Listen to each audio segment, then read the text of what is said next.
వచ్చినట్టు ఉంటే చూడవా.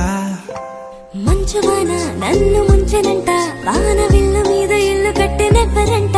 ఈ లోకమంతా నిన్ను చూసినంట, ఏ దిష్టి నిన్ను తాకకుండా ఇంటిలోనే దాచుకుంటా. రంగు రంగు కారు నుండి తొంగి తొంగి ఒక్కసారి చూస్తున్నా ఏంటిలా.